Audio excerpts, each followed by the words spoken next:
नमस्कार साथियों, आप सभी का स्वागत है आपके अपने YouTube चैनल पढ़ाई की पोथी में। साथियों, उम्मीद करती हूँ कि आप सभी स्वस्थ होंगे, मस्त होंगे, बेहतर होंगे और निरंतर अपनी तैयारी के माध्यम से सफलता का मार्ग प्रशस्त कर रहे होंगे। तो चलिए, आज हम पढ़ने वाले हैं हिंदी भाषा का विकास से बनने वाले सभी महत्वपूर्ण प्रश्न, जिसे हम एक एक करके इस प्रकार पढ़ेंगे ताकि हिंदी भाषा का विकास किस प्रकार हुआ, हिंदी का कालक्रम क्या था, इनसे कभी भी किसी भी परीक्षा में प्रश्न पूछा जाए तो बिल्कुल भी गलत ना हो। तो चलिए, बिना समय व्यर्थ के सीधे अपने टॉपिक पर चलते हैं। तो हिंदी भाषा महत्वपूर्ण तथ्य। चलिए, हिंदी आकृति या रूप के आधार पर वियोगात्मक या विश्लिष्ट भाषा है। यह भाषा परिवार के आधार पर भारोपीय है, जिसकी आदि जननी संस्कृत है। यहाँ पर आपके 2 से 3 प्रश्न एक साथ निकल रहे हैं। सबसे पहला प्रश्न हम देखेंगे, हिंदी आकृति या रूप के आधार पर है, कैसी भाषा है? तो हिंदी आकृति या रूप के आधार पर वियोगात्मक या विश्लिष्ट भाषा है। कैसी भाषा है? तो हिंदी आकृति या रूप के आधार पर वियोगात्मक या विश्लिष्ट भाषा है। नेक्स्ट क्वेश्चन है आपका, हिंदी भाषा परिवार के आधार पर किस परिवार की भाषा है? तो हिंदी भारोपीय परिवार की भाषा है। अगला क्वेश्चन है आपका कि हिंदी की आदि जननी कौन भाषा है? हिंदी की जननी या हिंदी की आदि जननी किसे कहा जाता है? तो संस्कृत भाषा को। तो उम्मीद करती हूँ कि यह तीनों ही प्रश्न आप आसानी से समझ चुके होंगे कि हिंदी आकृति या रूप के आधार पर कैसी है? तो वियोगात्मक या विश्लिष्ट है। हिंदी किस परिवार की भाषा है? तो भारोपीय परिवार की भाषा है। हिंदी की आदि जननी कौन है? तो हिंदी की आदि जननी संस्कृत है। नेक्स्ट क्वेश्चन है आपका, यह ईरान की शाखा व आर्य उपशाखा की एक भाषा है। तो हिंदी क्या है? हिंदी जो है वह ईरान की शाखा और आर्य की उपशाखा की एक भाषा है। हिंदी भाषा किस शाखा की भाषा है? तो ईरान की। और किसकी उपशाखा है? तो आर्य की। यह प्रश्न बहुत ही डीपली होते हैं, जिन्हें हम मूलतः छोड़ देते हैं और यह सोच लेते हैं कि इनसे प्रश्न नहीं बनेंगे। यकीन मानिए, प्रश्न यहीं से बनते हैं। तो हिंदी किस शाखा की भाषा है? ईरान की। और हिंदी की उपशाखा क्या है? तो आर्य उपशाखा है। नेक्स्ट क्वेश्चन है हमारा, भारतीय आर्य भाषा को 3 कालों में विभक्त किया गया। भारतीय आर्य भाषा को 3 कालों में विभक्त किया गया। तो वह 3 काल कौन कौन से थे? आइए देख लेते हैं। भारतीय प्राचीन आर्य भाषा, भारतीय आर्य भाषा को 3 कालों में विभक्त किया गया और वह 3 काल आपके जो थे उसमें पहला काल था आपका प्राचीन भारतीय आर्य भाषा। अब यह प्राचीन आर्य भाषा कौन सी थी आपकी और कब से कब तक रही? तो यह 1500 ईसा पूर्व से 500 ईसा पूर्व तक रही। जो प्राचीन भारतीय आर्य भाषा है यह कब से कब तक रही? तो 1500 ईसा पूर्व से 500 ईसा पूर्व तक प्राचीन भारतीय आर्य भाषा रही, जिसमें वैदिक संस्कृत व लौकिक संस्कृत सम्मिलित थी। तो सबसे पहले हमने जाना कि हिंदी की आकृति या रूप या आधार क्या है? तो वियोगात्मक या विश्लिष्ट। परिवार क्या है? भारोपीय है। जननी कौन है? संस्कृत है। शाखा क्या है? ईरान है। उपशाखा क्या है? आर्य है। इसको कितने कालों में विभक्त किया गया? तो 3 कालों में विभक्त किया गया, जिसमें सबसे पहला काल है प्राचीन भारतीय आर्य भाषा, जो कब से कब तक रही? तो 1500 ईसा पूर्व से 500 ईसा पूर्व तक रही, जिसको 2 भागों में बांटा गया, आपके वैदिक संस्कृत और लौकिक संस्कृत। नेक्स्ट है आपका नंबर 2, यानी कि प्राचीन भारतीय आर्य भाषा आपके भाषा काल का पहला जो है विभाजन था। दूसरा विभाजन है आपका मध्यकालीन आर्य भाषा। तो दूसरी आपकी कौन सी भाषा रही थी? प्राचीन आर्य भाषा, और दूसरी रही आपकी मध्यकालीन आर्य भाषा। अब मध्यकालीन आर्य भाषा जो 500 से 1000 ईसा पूर्व तक रही। तो मध्यकालीन आर्य भाषा कब से कब तक रही? 500 से 1000 ईसा पूर्व तक रही, जिसमें पाली, प्राकृत व अपभ्रंश आती है। तो सबसे पहले भारतीय आर्य भाषा को 3 कालों में विभक्त किया गया। सबसे पहला काल था आपका प्राचीन भारतीय आर्य भाषा, जिसे 2 कालों में विभक्त किया गया, एक तो वैदिक संस्कृत और दूसरा लौकिक संस्कृत।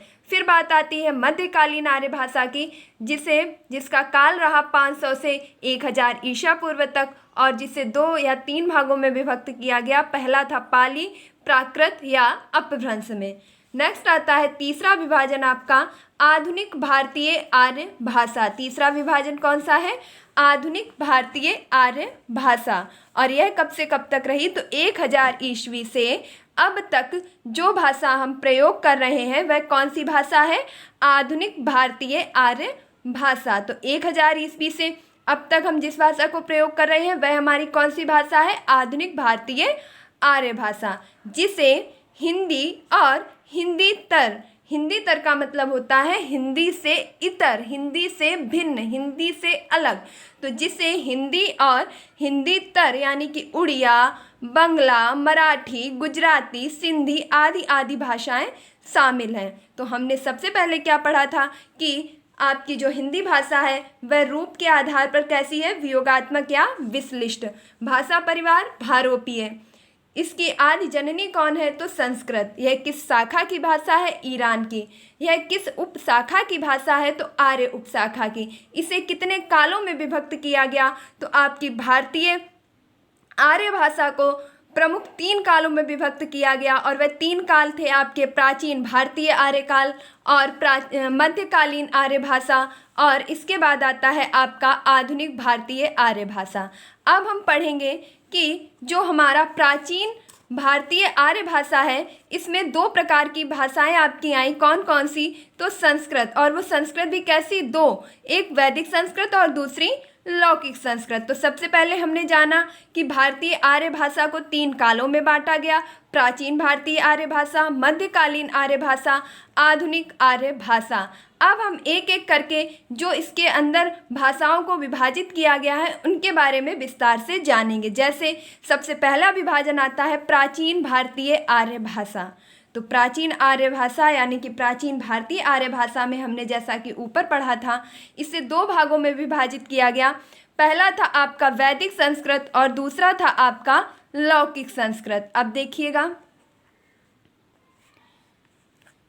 देखिए वीडियो की स्पीड थोड़ी कम या ज़्यादा हो सकती है, कम तो नहीं कहूँगी लेकिन हाँ ज़्यादा ही हो सकती है। तो प्लीज़ अगर आपको फास्ट लग रहा है तो आप अपने अकॉर्डिंग स्पीड को कम या ज़्यादा करके देख सकते हैं। और प्लीज़ वीडियो के अंत तक बने रहिए, क्योंकि आपको ऐसे तथ्य मिलने वाले हैं जिन्हें बताने के लिए अन्य चैनल्स कम से कम 1.5 से 2 घंटे ले लेते हैं, और यहाँ पर आपको पॉइंट टू पॉइंट बहुत कम समय में पूरा मैटर प्रोवाइड किया जाएगा। तो प्राचीन भारतीय आर्य भाषा को 2 भागों में बांटा गया, एक तो वैदिक संस्कृत और दूसरा लौकिक संस्कृत। अब वैदिक संस्कृत को छंदस या यास्क भी कहा गया। देखिए यह इतने डीपली प्रश्न है कि अगर मैं कहूँ जब आप घंटों 2-2, 4-4 घंटों पढ़ेंगे उसके बाद कहीं जा कर के आप ये ऐसे प्रश्न निकाल पाएंगे। और यकीन मानिए बदलते पैटर्न को ध्यान में रखते हुए अब प्रश्न आपसे इतनी ही गहनता से पूछे जा रहे हैं कि आपने इसके बारे में कितना अध्ययन किया है। तो वैदिक संस्कृत को अन्य किन नामों से जाना जाता है? छंदस या यास्क। अब यह छंदस और यास्क नाम किसने दिए? तो पाणिनि द्वारा प्रयुक्त नाम। तो वैदिक संस्कृत को छंदस या यास्क किसने कहा? पाणिनि ने कहा। अब इस वैदिक संस्कृत का समय कब से कब तक रहा? तो इसका प्रयोग काल रहा 1500 से 1000 ईसा पूर्व तक। कब तक रहा? 1500 से 1000 ईसा पूर्व तक। नेक्स्ट आपकी जो थी लौकिक संस्कृत, जिसे अभी हम लोग प्रयुक्त कर रहे हैं। देखिए जो आपकी ये वैदिक संस्कृत है यह आपके वेद पुराण इत्यादि में प्रयुक्त की गई थी, जबकि अभी जो हम लोगों के साथ बात करूं जो हम लोग संस्कृत का अध्ययन कर रहे हैं वह हमारी लौकिक संस्कृत है। तो इस लौकिक संस्कृत को पाणिनि ने क्या कहा? संस्कृत भाषा के रूप में कहा, और इसका जो प्रयोग करने का काल रहा यह 1000 ईसा पूर्व से 500 ईसा पूर्व तक रहा।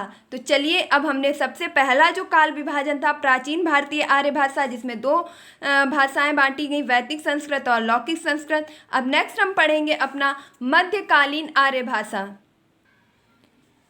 अब देखिए मध्यकालीन आर्य भाषा को जैसा कि हमने पहले ही देखा था कि इसे 3 भागों में विभक्त किया गया। कौन कौन से? तो आइए पढ़ लेते हैं। सबसे पहला काल था आपका प्रथम प्राकृत काल। मध्यकालीन भारतीय आर्य भाषा को 3 भागों में विभाजित किया गया। तो सबसे पहला भाग किया गया प्रथम प्राकृत काल। अब जिसका प्रयोग काल 500 ईसा पूर्व से 1 ईस्वी तक रहा। तो जो आपकी प्रथम प्राकृत काल था जिसका विभाजन किया गया, जिसमें मुख्य भाषा रही आपकी पाली। कौन सी रही? पाली। और इसका प्रयोग काल रहा 500 से 1 ईस्वी तक, जो भारत की प्रथम व देश भाषा व बुद्ध के उपदेश भी पाली भाषा में दिए गए। इससे आपके प्रश्न क्या निकलेंगे कि मध्यकालीन भारतीय आर्य भाषा का प्रथम प्राकृत काल क्या कहलाया? पाली भाषा। अब इसका प्रयोग कब से कब तक हुआ? तो 500 ईसा पूर्व से 1 ईस्वी तक। और यह आपके भारत की प्रथम बात करूं ऐसी भाषा थी, देशीय भाषा थी, और जिसे महात्मा बुद्ध के उपदेशों में भी प्रयोग किया गया।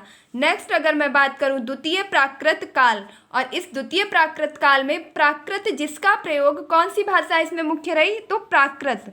तो प्राकृत जिसका प्रयोग काल 1 ईस्वी से 500 ईस्वी तक रहा, भगवान महावीर द्वारा प्रयुक्त की गई। यहाँ से प्रश्न आपका क्या निकलेगा कि द्वितीय प्राकृत काल की प्रमुख भाषा क्या रही? प्राकृत भाषा। इसका प्रयोग किसके द्वारा किया गया? तो भगवान महावीर स्वामी के द्वारा किया गया, जो कि जैन धर्म के 24वें तीर्थंकर थे। इसका प्रयोग काल कब से कब तक रहा? तो 1 ईस्वी से 500 ईस्वी तक रहा। नेक्स्ट क्वेश्चन है आपका तृतीय प्राकृत काल, और तृतीय प्राकृत काल आपका अपभ्रंश अवहट्ट, जो इसमें आपकी मुख्य भाषा क्या रही? अपभ्रंश या अवहट्ट। तो तृतीय प्राकृत काल में जो आपके 500 से 1000 ईस्वी तक प्रयुक्त हुई, जो संक्रमणकालीन भाषा थी। यह कैसी भाषा थी? संक्रमणकालीन भाषा थी। तो एक बार पुनः देखेंगे, मध्यकालीन भारतीय आर्य भाषा को 3 भागों में विभाजित किया गया। प्रथम प्राकृत काल यानी कि पाली भाषा, कब से कब तक? तो 500 से 1 ईस्वी तक। द्वितीय प्राकृत भाषा, जिसे कब से कब तक? तो 1 ईस्वी से 500 ईसा पूर्व तक। तृतीय प्राकृत भाषा, जिसमें अपभ्रंश और अवहट्ट प्रमुख रही, जो कि 500 से 1000 ईस्वी तक रही। इसे भाषा का संक्रमणकालीन भाषा भी कहा गया।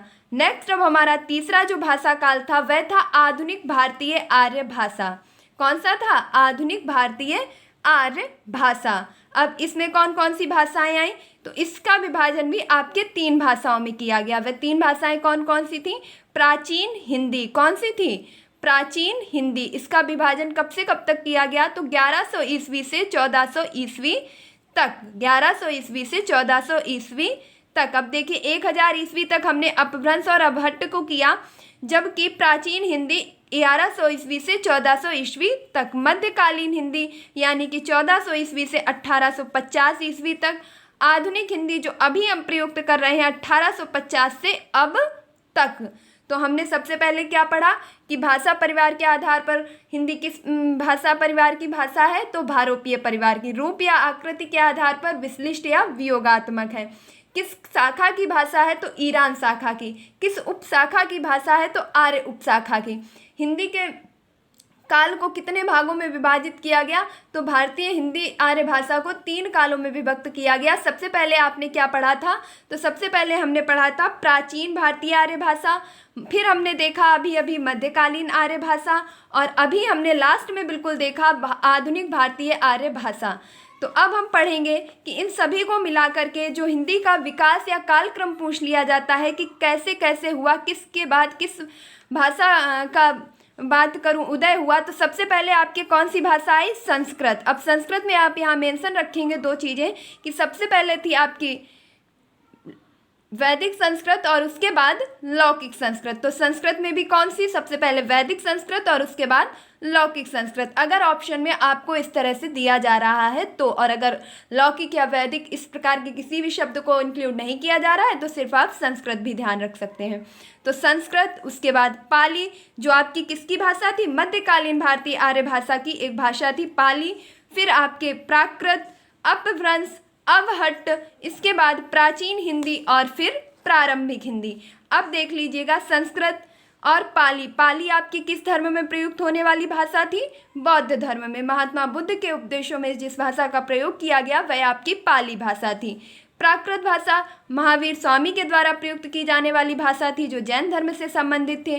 अपभ्रंश, इसके बाद आपकी अपभ्रंश 500 से 1000 ईस्वी तक प्रयोग की गई, और इसके बाद 900 से 11 ईस्वी तक आपकी अवहट्ट भाषा का प्रयोग किया गया। अब यह अवहट्ट भाषा क्या है? तो हम कह सकते हैं कि अवहट्ट भाषा आपके अपभ्रंश का ही टूटा फूटा या बिगड़ा हुआ रूप है। प्राचीन हिंदी और उसके बाद विकास हुआ प्रारंभिक हिंदी का। और प्रारंभिक यानी कि आरंभिक हिंदी, आधुनिक हिंदी, जो कि आज हम प्रयुक्त कर रहे हैं। चलिए अब हम पढ़ेंगे अपभ्रंश भाषा से बनने वाले कुछ महत्वपूर्ण प्रश्न। देखिए, मैं पूरे विश्वास से ये कह सकती हूँ कि जो भी ये वीडियो अंत तक देखेगा और मेरे द्वारा बताई हुई चीज़ों को अगर नोट भी कर रहा है तो वह परीक्षा के अंतिम समय में बहुत ही निर्णायक साबित होने वाला है, क्योंकि ये जो भी आप चीज़ें पढ़ रहे हैं ये सभी चीज़ें आपसे हिंदी भाषा में पूछ ली जाती हैं।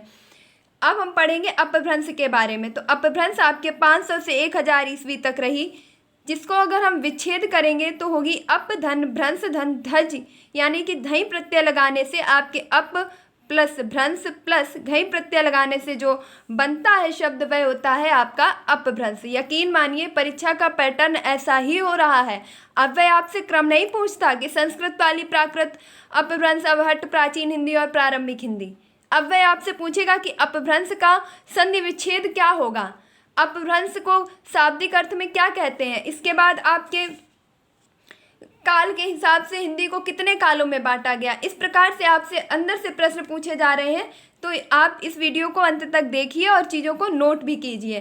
तो अपभ्रंश का अगर संधि विच्छेद पूछा जाएगा तो अप धन भ्रंश धन और प्रत्यय इसमें कौन सा लगाए, तो घई प्रत्यय लगाए। अभी घई प्रत्यय आपके संस्कृत भाषा का होता है। जिन लोगों ने संस्कृत भाषा नहीं पढ़ी है वह परेशान ना हो, क्योंकि इसे आप ऐसे भी याद रख सकते हैं। नेक्स्ट है आपका, इसका शाब्दिक अर्थ पतन है। तो अपभ्रंश का शाब्दिक अर्थ क्या है, पतन। यह आपसे पूछा भी जा चुका है बहुविकल्पीय प्रश्नों में आपके कि अपभ्रंश का शाब्दिक अर्थ है क्या है, तो पतन है।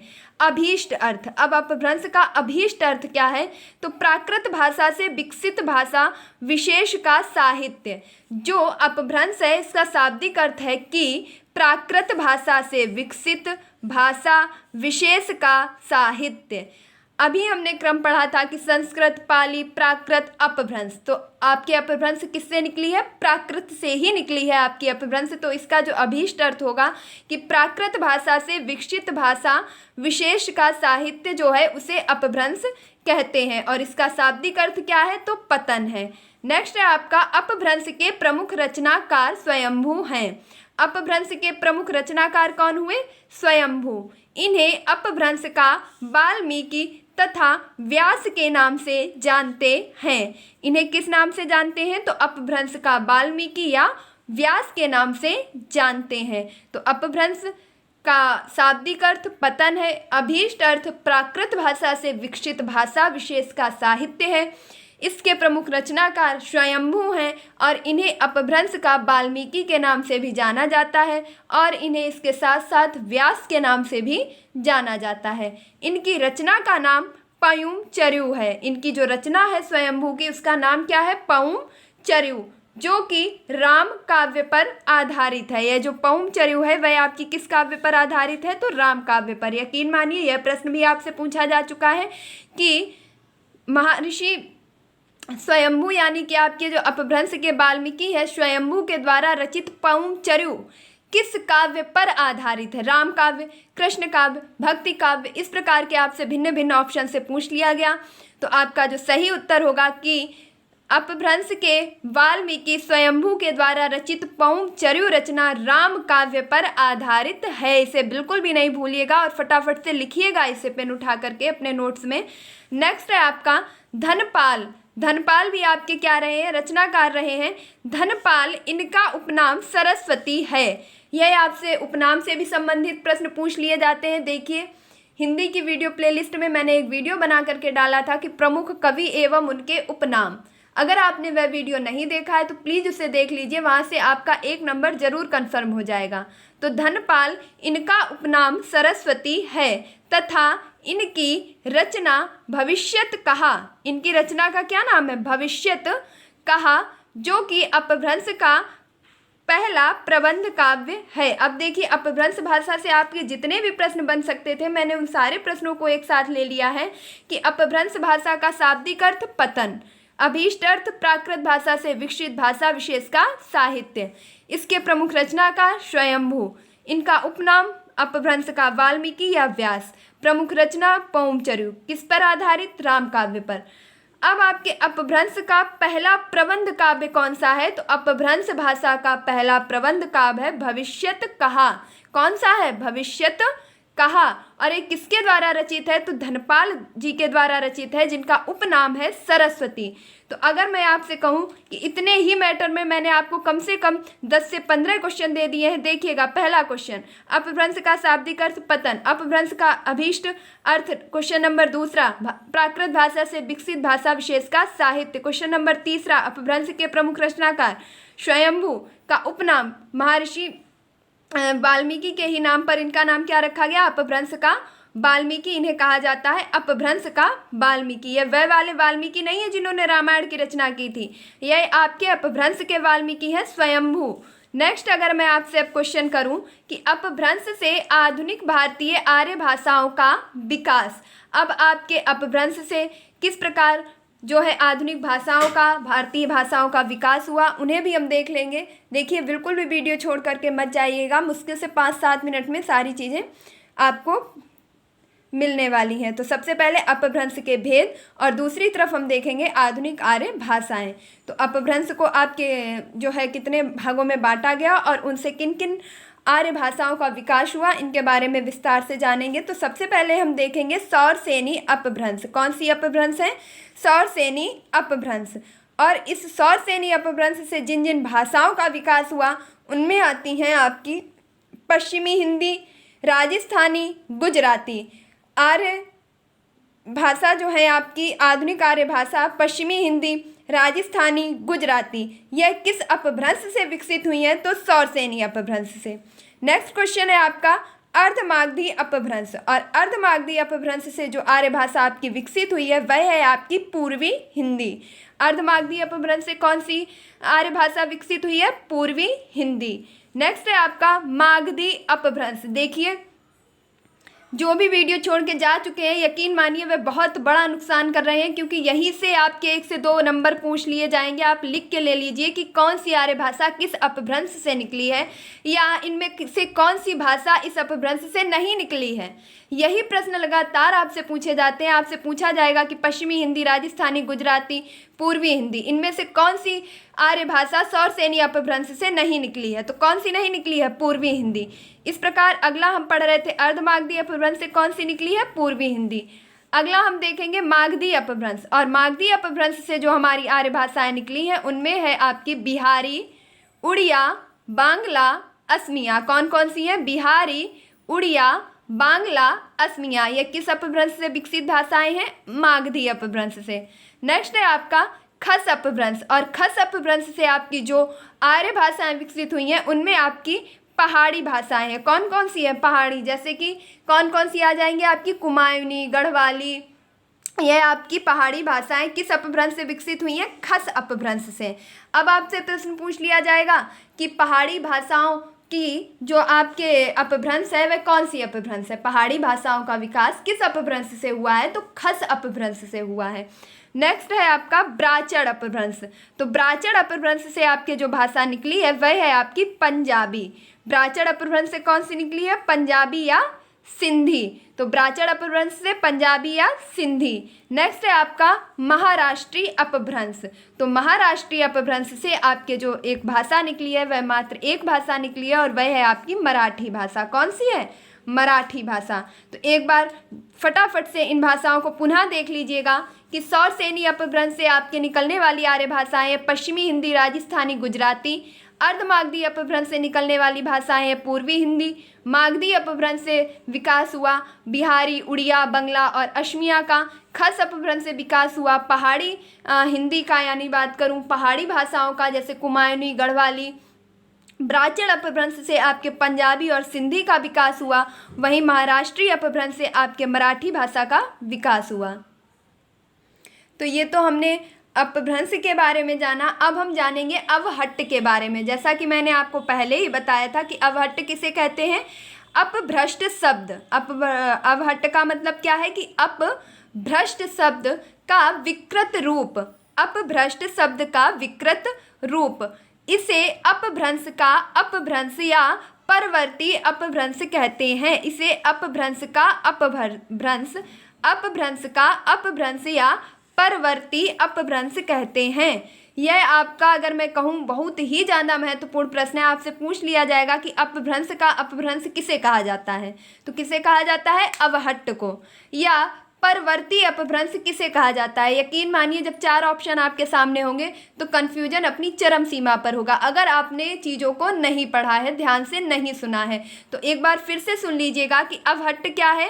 अवहट्ट आपका अपभ्रष्ट शब्द का विकृत रूप है और इसे क्या कहा जाता है? तो अवहट्ट को कहा जाता है अपभ्रंश का अपभ्रंश या परवर्ती अपभ्रंश। और अगर मैं सीधे सरल शब्द में कहूँ तो आप ऐसे भी याद रख सकते हैं कि आपके जो अवहट्ट है वह आपके अपभ्रंश से भी ज़्यादा भ्रष्ट है, यानी कि सबसे ज़्यादा टूटा फूटा बिगड़ा हुआ जो रूप है वह आपका अवहट्ट ही है। और इसे क्या कहते हैं? अपभ्रंश का अपभ्रंश या परवर्ती अपभ्रंश। मैंने इस बात को 2 से 3 बार बोला है ताकि आप चीज़ों को याद रख सकें।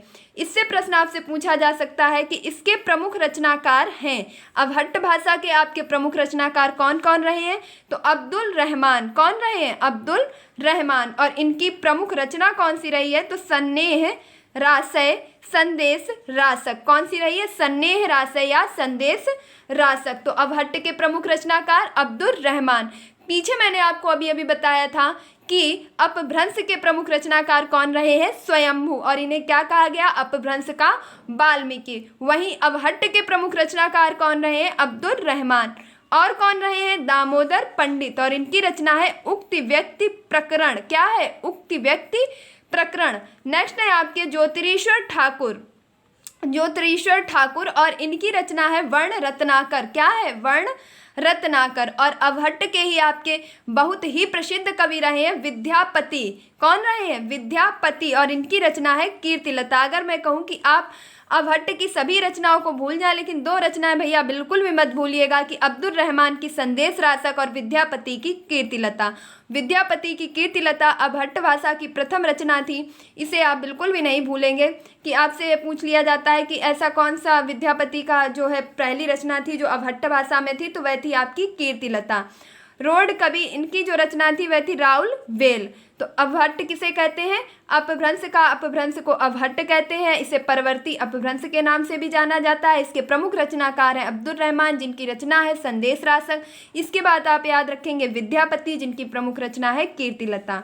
नेक्स्ट अगर मैं बात करूं कि हिंदी जो शब्द है आपका, हिंदी शब्द, इसका विकास कई चरणों में हो पाया। जैसे सिंधु, हिंदू, हिंद में इसके आप ई प्रत्यय जोड़ा गया, इसके बाद आपका बना हिंदी। तो हिंद आपका जो आज हम हिंदी शब्द बोलते हैं कि हिंदी, तो यह हिंदी नहीं था, बल्कि यह सिंधु था। क्या था? सिंधु। सिंधु से हुआ हिंदू और हिंदू के बाद हुआ हिंद और इसमें ई प्रत्यय जोड़ करके बन गया हिंदी। नेक्स्ट हम बात करेंगे हिंदी मूलतः फारसी भाषा का शब्द है। हिंदी किस भाषा का शब्द है? फारसी भाषा का। भैया यह प्रश्न भी आपका सुपर टेट में पूछा जा चुका है कि हिंदी किस भाषा का शब्द है? फारसी भाषा का शब्द है। नेक्स्ट है आपका हिंदी शब्द के 2 अर्थ हैं। यह प्रश्न भी आपसे पूछा जा चुका है कि निम्न में से हिंदी भाषा का अर्थ नहीं है, तो हिंदी शब्द का क्या अर्थ नहीं है, यह पूछा गया था आपसे। तो इसमें आपके हिंदी शब्द के 2 अर्थ होते हैं। हिंद देश के निवासी, तो सबसे पहला अर्थ क्या होता है? हिंद देश के निवासी। और दूसरा अर्थ होता है हिंद की भाषा। तो हिंदी शब्द के 2 अर्थ हैं, हिंद देश का निवासी या हिंद की भाषा। तो उम्मीद करती हूँ कि आपको ये वीडियो पसंद आया होगा। एक बार पुनः रिवीजन कर लीजिएगा कुछ महत्वपूर्ण प्रश्नों का, जैसे अपभ्रंश का वाल्मीकि किसे कहते हैं, अवहट्ट के प्रमुख कवि कौन रहे हैं, हिंदी मूलतः किस भाषा का शब्द है, हिंदी किस परिवार की भाषा है, सौरसेनी अपभ्रंश से किन किन भाषाओं का विकास हुआ है, पूर्वी हिंदी आपकी किस अपभ्रंश की भाषा है, इत्यादि इत्यादि प्रश्न। आप वीडियो को 1 बार 2 बार 3 बार रिवाइज करके देखिए। यकीन मानिए आपको सारे प्रश्न आसानी से बनने लग जाएंगे। तो अगर आपको यह वीडियो पसंद आया है, आपको लगा है कि हाँ आपके लिए कम समय में सबसे ज़्यादा चीज़ें इकट्ठा करके और बहुत ही फास्ट तरीके से आपको दे दी गई हैं, तो प्लीज़ इस वीडियो को लाइक ज़रूर कीजिएगा। 1 लाइक तो बनता ही है। और इस वीडियो को ज़्यादा से ज़्यादा शेयर कीजिए, जो आपकी जिम्मेदारी है। और अगर आपने अभी तक पढ़ाई की पोथी को सब्सक्राइब नहीं किया है तो फटाफट से इसे सब्सक्राइब कर दीजिए, ताकि आने वाले सभी वीडियो आपको प्रोवाइड हो सकें। तो मिलती हूँ अपने नेक्स्ट वीडियो में। तब तक के लिए खुश रहिए, मस्त रहिए, पढ़ाई में निरंतरता बनाए रखिए, अपने माता पिता और गुरुजनों का सम्मान कीजिए। और इस वीडियो को 2 से 3 बार 4 बार, जब तक आप चीज़ों को अच्छे से याद ना कर लें, बराबर देखते रहिए। यकीन मानिए 10 बार देखने से चीज़ें अच्छे से याद होंगी। बाकी आप एक ही टॉपिक को 10 अलग अलग प्लेटफॉर्म पे देखते रहेंगे तो कुछ भी हासिल नहीं होगा। तो इसी वीडियो को आप 1 से 2 बार रिवाइज कीजिए और मेरा पूरा भरोसा है कि आप इन चीज़ों को कभी भी गलत नहीं करेंगे। तो धन्यवाद। मिलती हूँ हिंदी विषय के नए टॉपिक के साथ।